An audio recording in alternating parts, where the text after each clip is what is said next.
সেই আল্লাহর প্রশংসা আলহামদুলিল্লাহ। ভাই মহতরম দোস্ত বুজুর্গ, আজকে যে আমাদের সম্মুখে 7 জন ছেলে কোরআনে হেফজ করেছেন, এই অঞ্চলের মধ্যে তেনারা ভবিষ্যতের একটা আলো, আজকে থেকে শুরু হয়েছে এই আলো। আর এনাদের সবচেয়ে ধনাম আমাদের এই প্যান্ডেলের মধ্যে তাই অঞ্চলের মধ্যে ওই ব্যক্তিদের মর্যাদা আল্লাহর নিকটে সবচেয়ে বেশি, যে বাবা মা মেহনত করে ছেলেকে কোরআন হেফজ করেছেন, তেনাদেরকে সবচেয়ে বড় ধন্যবাদের পাত্র তেনারা।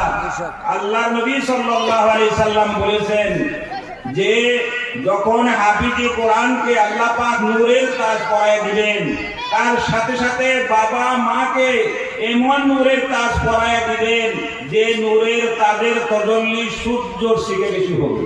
ভাই মহতরম দোস্ত বুজুর্গ, এই যে ছেলেদেরকে আজকে তেনাদেরকে পাগড়ি দিয়ে এই মাদ্রাসার তরফ থেকে আমাদের এই অঞ্চলের মুরব্বী যে এনাদেরকে সম্বোধনা জানাইছেন, এটা নকল হরকত।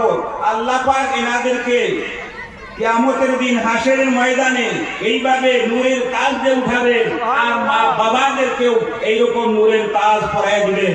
ভাই আমাদের ছেলে মেয়েদেরকে আমরা প্রত্যেকেই কোরআনে হেফজ আলেম বানাবো ইনশাআল্লাহ।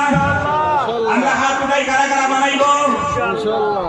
আজকে যদি আমাদের আল্লাহ পাক যে স্বর্গ বেহেশত রেখেছেন, সেই বেহেশতের যদি